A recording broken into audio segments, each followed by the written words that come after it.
Welcome back to Wrestling with Ski. I can't believe that it actually worked on the first time again. Maybe they figured this stuff out. But what a weird couple of days it was. I mean, I heard lots of stuff from people that I know and saw, said that it was a fantastic Raw and all that. And well, I mean, to me, it was okay. I'm not going to say it was phenomenal. Started out with a bang, but it wasn't the greatest thing in the world. I mean, we got the usual recap always. And it was nice when the lights went out to come back on. Heyman's in the ring doing the advocate thing. And that was a good, I thought that was the best segment of the night, almost besides the main event. Brock talking, still gold. Brock giving a shout out to his good friend Roman Reigns. Great. Asking people to acknowledge him. Great. Heyman taking a jab about how he's not his, special counsel for a week and he gets COVID. Like, it was all good stuff. So that was good. I mean, that was really, really good, actually. I mean, again, probably one for the main event. I mean, that would go down as the best thing of the whole entire night. There was a lot of just why kind of moments to me. So I really don't get. Everyone was telling me it was the greatest thing since like sliced bread. I mean, when the best things you got going is Brock talking a little bit, Heyman talking, and giving all this respect to Big E and everyone else. And the main event, I mean, that's bad, but it started out good, it ended good. So I guess that's a positive. Alpha Academy defeated RK Bro. They attacked them before the match, and then Otis pretty much ran through them, and they handedly won, really, without like anything. Really. I mean, there's a few moments there, but that was a quick one. MVP and Lashley gets interviewed. MVP obviously takes the lead and does all the talking, and all Lashley said was Lesnar fears me. And, is what it is. I mean, there's a reason Lashley only speaks for like 14 seconds at a time. And it's because most of the time it's not good. Hamas and AJ package just lasts for about 12. Yeah. It's the last, and then the interview after lasts about 3 seconds. They wasted time with Dana and Reggie. Little Dana Brooke and Reggie defeating, Tozawa and Tamina in a giant waste of time, breath, TV, oxygen, brain cells, everything, because that was just dumb. Becky cut a good promo, so never mind. I'll give her that. She did cut a good one, so there's a third good thing. And obviously got interrupted by Liv and Bianca. We all saw it coming. They go at each other. Becky gets the last laugh. And later we get to see Doudrop throw a fit because they get another opportunity and she doesn't. So now there's a triple threat match next week. That decides going to be the number one contender. I think they're going to save Bianca for Mania for being, honest.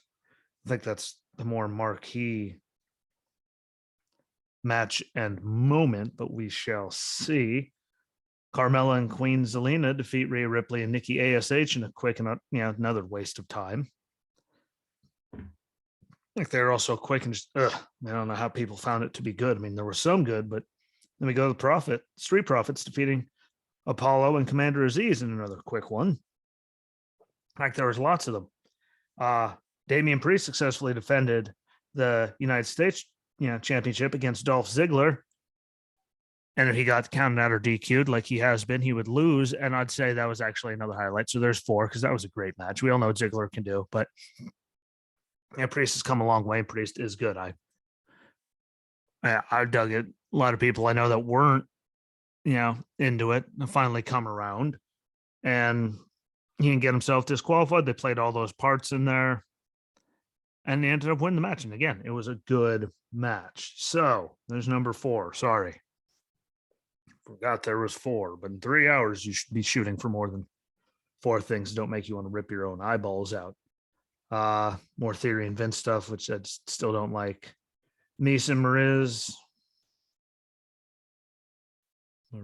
Yeah. Maurice and Miz. There we go. Second time's the charm. Do the normal shtick, claiming Miz never have his wife fight his battles. Blah, da, da, da, da. Marie says Beth is there. She'd punch her in the face. So, of course, that means Beth's music has to hit.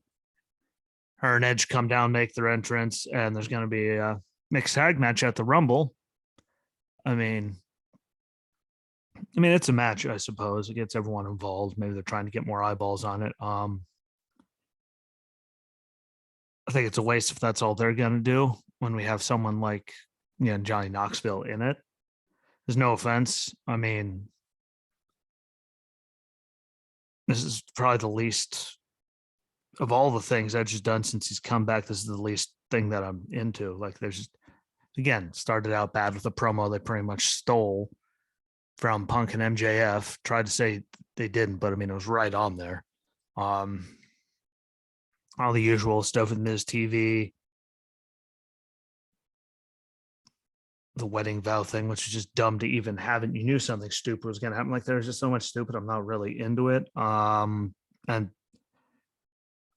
even if they're not winning, I think them being in the Royal Rumble is, better. If they have room for Johnny Knoxville, they should have room for them, and they still could be in it. It's just, I mean, hell, both Maurice and Beth will probably be in the female one too. I mean, there's that, but it's just not my favorite thing. It's good to see Beth and Maurice are going to be doing something. So, I mean, don't get me wrong. I'm not, butchering that by any means. That's, whatever. We know what Maurice has done. We know, Beth is capable of, like we saw their careers before. If you haven't, go back and look. I mean, we know what they could do.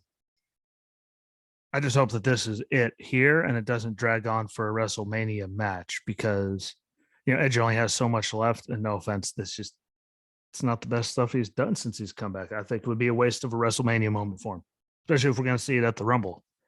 So hopefully this is just like done, and he can move on to something they could really sink his teeth into.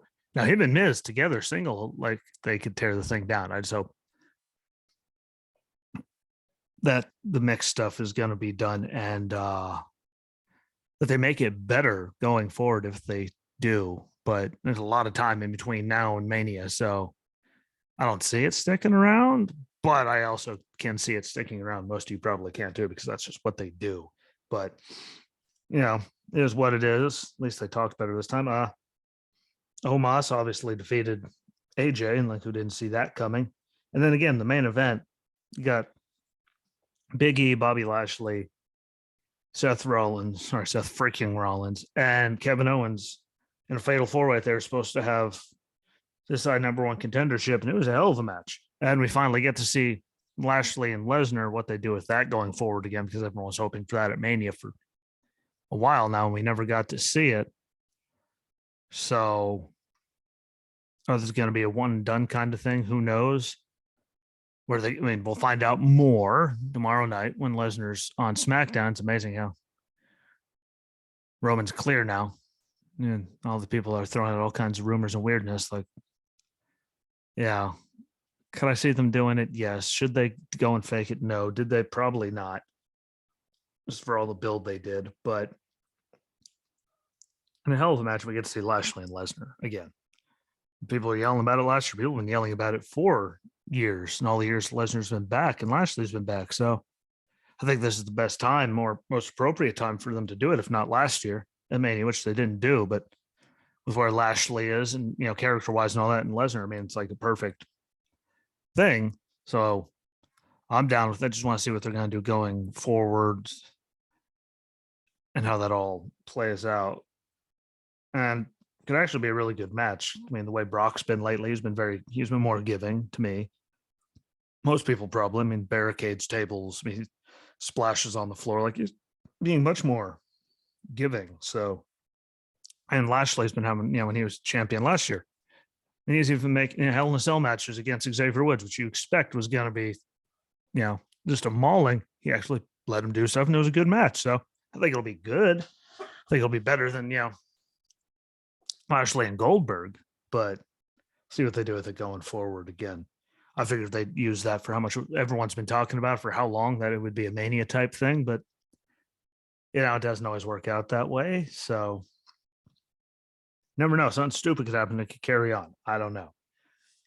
But minus again, the main event, Priest and Ziggler, Becky talking, and the opening. I mean, there really was just a bunch of holy God, so fast, so dumb segments that, like, you heard about it and you knew exactly what was going to happen.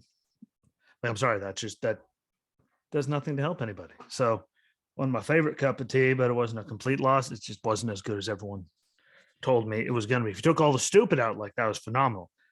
But they had to fill it in with all that stupid, which took all that away. New Year's Evil, Tuesday night. I mean, no one saw this coming, but North American champion going in, Carmelo Hayes defeated the cruiserweight champion, Roderick Strong.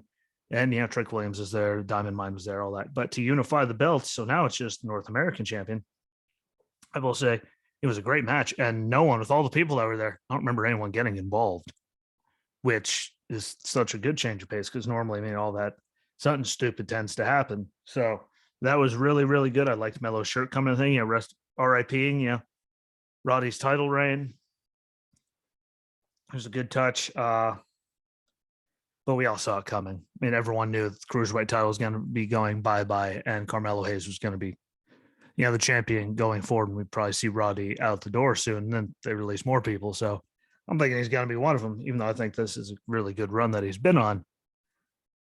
But with all that being said, it was still a great match. Like, they put on one hell of a match, and I enjoyed it. I didn't think I was going to enjoy as much stuff as I did. That was a good one. And who am I kidding? I said it was going to be a good match. I was just surprised no one got involved. Nothing stupid happened just because Trick was going to be out there and, all of that. Good match. See what they do with Roddy. They just released, a lot of people. So I don't see him being around very much longer, but, they got rid of the trainer guy. Like, that was when I was allegedly training everyone up in the Diamond Mine. Like, they got rid of him. So I see that whole thing being scrapped, even though I thought they were doing a good job. Yeah. Bivens is doing a good job. The man can talk. He hurts your head, but he can talk. And Creed Brothers and Ivy Nile and Roddy, there was something good going on. There wasn't the greatest thing in the world, but compared to a lot of the stuff on 2.0, that was doing good. But still a good match. Just a shame that the cruiserweight title is going away just because, that was just an extra title. And look at all the years, like, they could have great matches with a lot of people that they have on the roster for that title. And it just gives, more story, more people an opportunity to actually put on a good story. So, because now what the North American title, the big title, tag titles, that's it. And with how many people that you see trying to get crammed onto every show, I know not everyone needs a title, but having one more story with a title built around it, I think would have been better, but I'm not the one pulling the strings around there, obviously. So there's that. AJ and his, shows up, got the intro in his ring, gear, cuts a good one on Waller. He's very good. Like, and AJ just got another big contract. Apparently, it's funny how he said his last contract, like, now 2 contracts ago was his last one. Then he got a big one when the Good Brothers were talking about him. And they might get someone else. They weren't even talking about him directly, but he get a contract there. Now he got another one, so good on him. But he cut a good one on Waller. He obviously, Waller interrupts in his street clothes, whatever you want to call them, and we get a match next week. So we'll see if they actually do it. But again, AJ, he can have good matches with everyone. So him down there with Waller, it'll be a good test, and he can work with other people down there, which will be a good test because it's AJ freaking Styles that we're talking about, So I think it's a good thing, even though it puts all the spotlight on Waller. I just don't want to see him, have to put over Waller just because I don't think his character's there. People hate him, but it's not because all the stuff he did. They were booing him just as bad before he did any of the Gargano stuff because he just hurts everyone's head. Yeah, so and he doesn't need the win against AJ, but we'll see how it goes. I still think it's going to be a good match if they actually have it. It's just if they actually do it. Pete Dunne cuts a good one on Tony D'Angelo.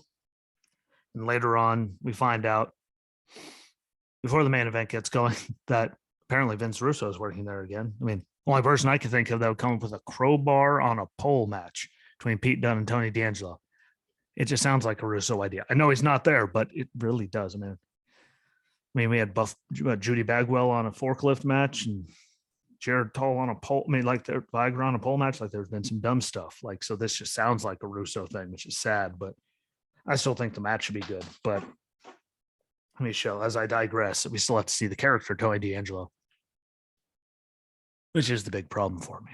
He's not the best in the ring, but he can work, and do some stuff. But the character just makes me want to put my head through a wall or run back out in traffic. Riddle and MSK defeated Imperium. First, we got to see Casey and Caden with Amari Miller in the gym, interrupted by Indian Persia, yada, yada, yada. Tiffany Stratton even got a little moment, even though she hurts my brain. I don't get it at all. Like, Tiffany Stratton makes me want to, again, run out in traffic on purpose. Once that was done, that's exactly what you thought. I mean, Riddle and MSK and Imperium, and it was just, that was a great match. Like, they put on one hell of a match, which is what we expected. Expected it to be really, really good. It was good to see, Walter doing his thing, see what they're going to do with him. If he goes back to Europe or he stays in NXT to go towards the title or main roster, what they do. If they move all of Imperium up to the main roster, who knows? If they move him up, the probably just going to fire him, sadly. But it was a hell of a match. And, Riddle hit Artel with an RKO for the win. Again, Riddle got to be back down there. Walter got to come back. MSK got the win over, So granted, MSK didn't actually pin Imperium. It was Riddle, but, see how they do it all again. I'm really curious to see what they're going to do with Walter, though.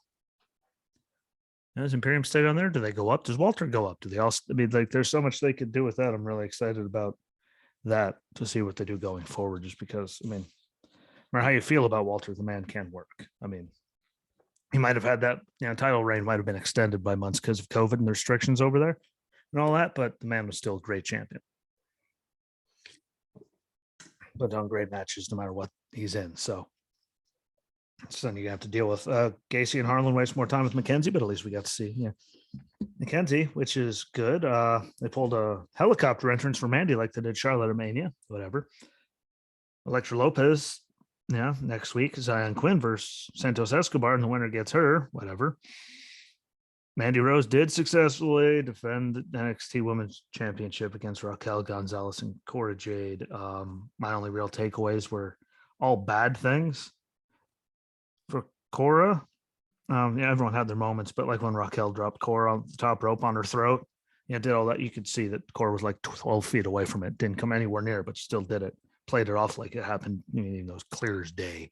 And then when Raquel had Mandy up on her shoulders, you could literally, and she tried to scoop up Cora, like you could literally see her jumping to get up onto her shoulders so she could have them both up there, which just looked garbage. And Mandy retained. It wasn't pretty. I didn't think they were going to get the title off of her yet anyway. Raquel, been saying, I'm pretty sure she's done now. She just doesn't fit into the 2.0 thing. So we'll see if she goes up to the main roster or what. But it wasn't pretty. It wasn't pretty at all. Now Cora needs some more work. That's just my opinion. I'm not trying to bash her because Mandy needs some work too. We heard me bash her.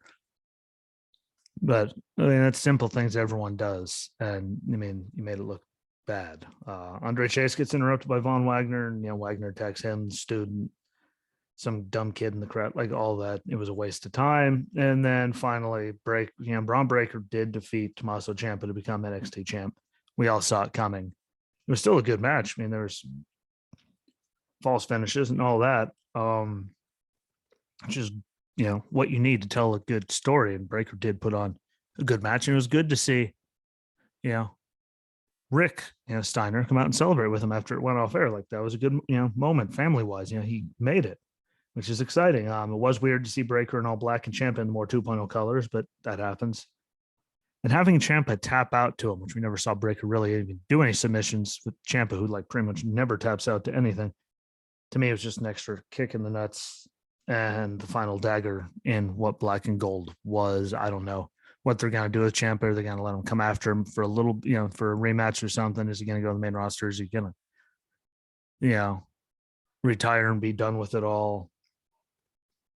I don't know, but we all saw it coming. Once he beat him the first time, and then War Games, we knew it was going to happen. Then we knew it was going to happen here. At least they put on a good match for it. I can't be hypercritical because at least the match, I thought it was a good match. It was the greatest thing you'll ever see. No, but Breaker standing there doing standing moonsaults and everyone, it was just good. I enjoyed it.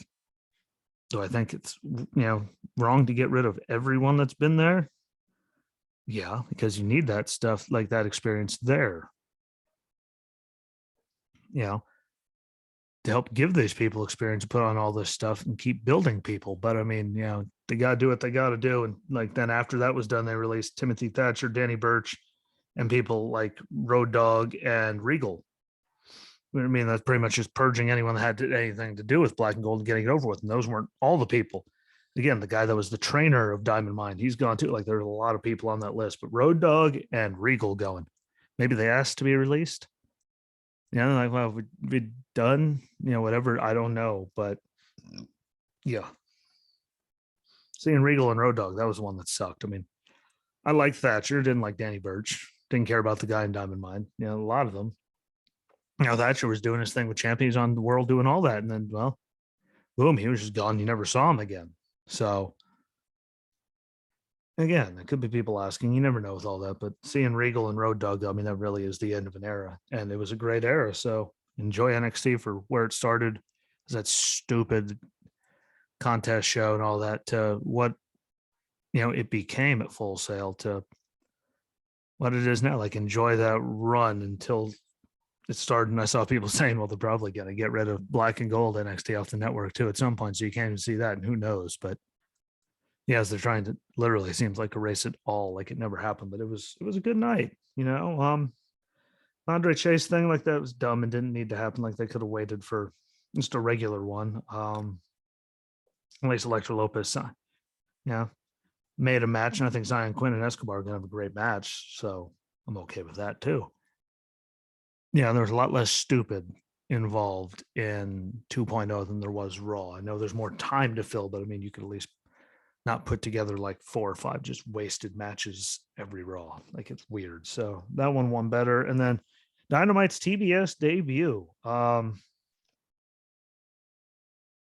thought it could have been better than it was. Being 100% honest, thought they could have, had a bigger bang for the debut debut on the mothership. WCW used to be on there, like all of that, like the original Superstation.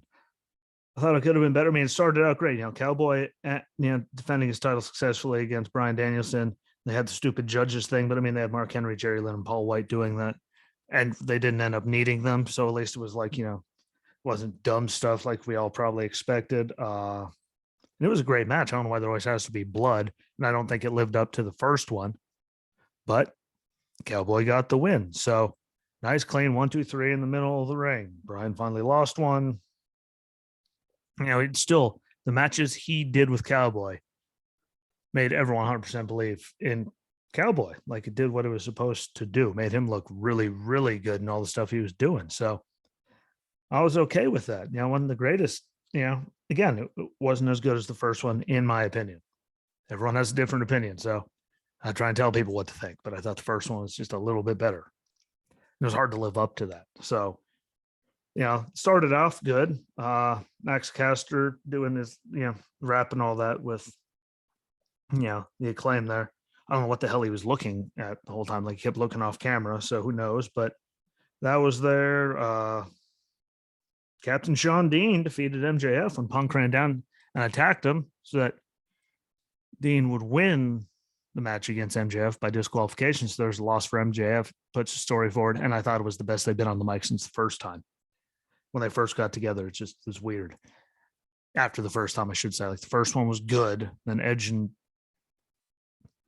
Miz pretty much stole it, and then it's just been weird since then. So I thought that was a good improvement over the last couple of weeks. Jericho in 2.0, Jericho in 2.0, I hate.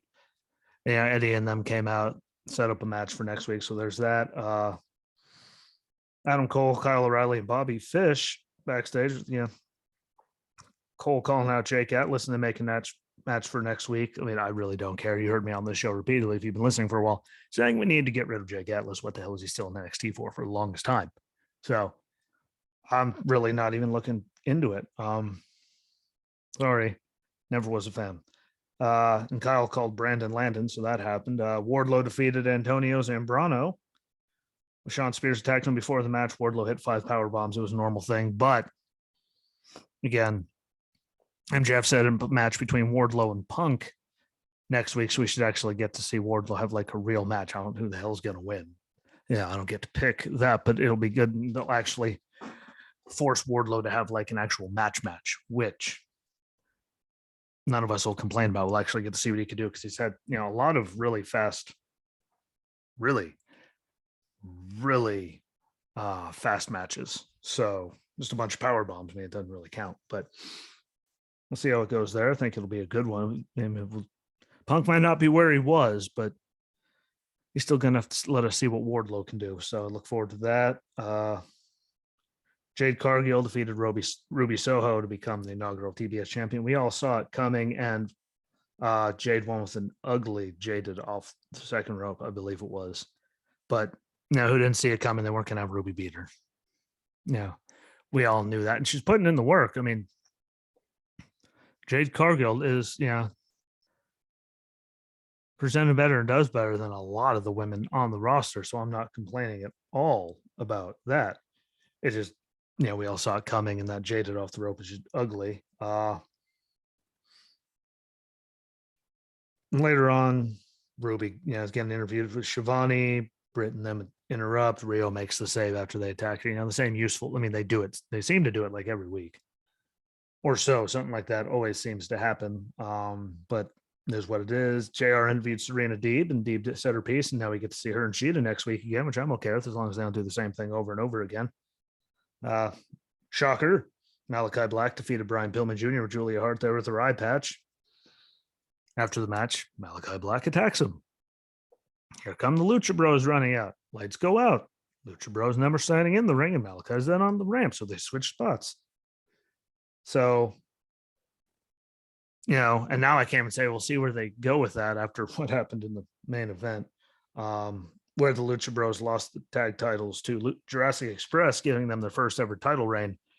And it was a good match. It was a great match. They put together a really good one. But really all I want to say about any of that is a shout out to, he'll never hear it, but Ray Phoenix, because your arm, like, if you saw it, you saw it. If you didn't see it, go see it. Because, it bent 100% the wrong direction.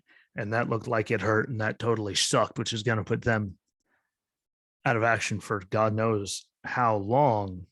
But yeah, like, that was a great match. And why he put his arm down like that, like, I don't know, but that elbow bent like that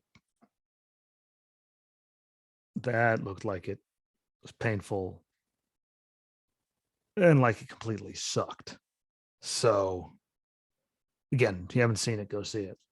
If you have seen it, I mean, they showed it on replay repeatedly, so couldn't miss it. But if you haven't seen it, go look. So yeah, there was less stupid involved, in that. But overall, I mean, it was a weird couple of days. I mean, just because, again, everyone hyped up Raw, and I found half of it to be a complete waste of time. 2.0, had good matches. We all knew what the outcomes were going to be, but I mean, we had good matches, so there's a plus. And again, Hangman and Bryan was great. Like, it wasn't as good as the first one. It was great. We all saw it coming. We all knew Jurassic Express and Lucha Bros were going to have a good match. But, just with the debut, I figured it was just going to be, less idiocy. But again, they had so much to fit in there. Tag title match, world title match, TBS title, the tournament finally finishing. Like, they had a lot to try to get in there, so I'm not picking on them for that. There was just, wasted time. I don't know, but I still thought that was because of the, and again, Jade didn't look good. She's not, I don't know. It was a weird couple of days. I heard all this hype about a lot of things, and then my favorite part of it all, I mean, I have to say some of the matches on 2.0, just because, it wasn't a normal one. So the matches, weren't that bad, but a lot of wasted time on Raw. They really need to stop doing that. Like, it's well beyond old how much time they waste on Raw. But that, I'm going to wrap everything up. Can't wait to see it, what it's like tomorrow with Roman. They play all that with Brock on SmackDown, so we'll find that out. And then we got Rampage. We got Saturday Fight Night. Like there's all kinds of things going on wrestling wise tomorrow and over the weekend. So there'll be a lot of stuff to keep your eyes on to keep you entertained. And again, shout out to Ray Phoenix because that was just gross. But I'm going to let everyone go. Thank you for following along. Thank you for watching. Please just that second one right there, share. Like it's the most important thing you can do to get more eyes and ears on it.